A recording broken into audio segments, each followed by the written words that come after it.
حياكم الله. حتى القطاط والكلاب لم تسلم من هذه الحكومة.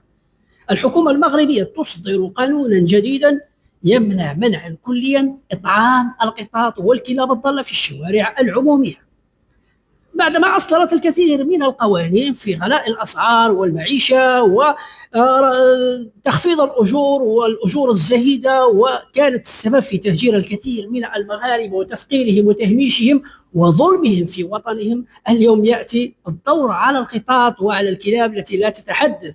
إذا كان الإنسان يتحدث ويخرج في مسيرات ويطالب بالتغيير والكثير من الكلام ويتم ظلمه، فما بالك بهذه الحيوانات الأليفة التي لا تتحدث، لا تستطيع أن تدافع عن نفسها، لكن هي أيضا تدافع عند خالقها. هي أيضا ستدعوكم إلى الله المشتكى، هي أيضا ستدعو وتناجي ربها لأنكم ظلمتم. هذه الحكومة التي أصدرت هذا القانون، وهذا الشخص الذي فكر في هذا القانون، أليس في قلبك مثقال ذرة من الرحمة، من الإنسانية؟ هل حقا أنت مسلم؟ هذا الشخص الذي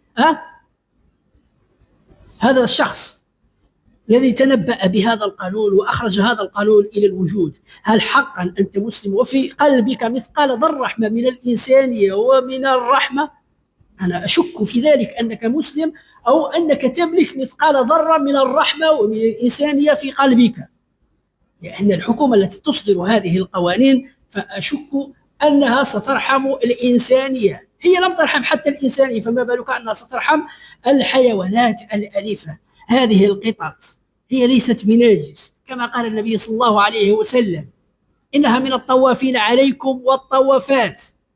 وقال النبي صلى الله عليه وسلم في حديث المرأة التي عذبت المرأة: لا هي أطعمتها وسقتها، ولا هي تركتها تأكل من خشاش الأرض فدخلت النار.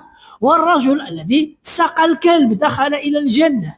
وأنتم تصدرون قانونا يمنع منعا كليا إطعام القطاط والكلاب. لا أنتم تطعمونها ولا أنتم تتركون الناس أصحاب القلوب الرحيمة يطعمون هذه القطاط ويقدمون لها يد المساعدة، الطعام والشراب في الشوارع والأزقة والأحياء وفي الجردات. لا أنتم قدمتم لها ولا تتركون الناس يقدمون ويفعلون الخير.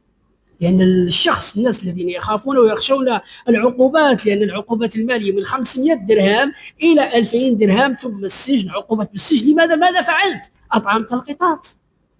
تعال ندخل إلى السجن وندخل إلى أي شيء. إذا كان فعل الخير أنك تطعم قطة ستدخل إلى السجن، فسندخل إلى السجن. لأن امرأة دخلت إلى النار بسبب ربطها للقطة، ورجل دخل إلى الجنة بسبب أنه سقى كلب. وأنت الرجل سقى كلب أو قطة أو هرة تدخله إلى السجن. هنا تناقض كبير بين حديث النبي صلى الله عليه وسلم وبين هذه القوانين.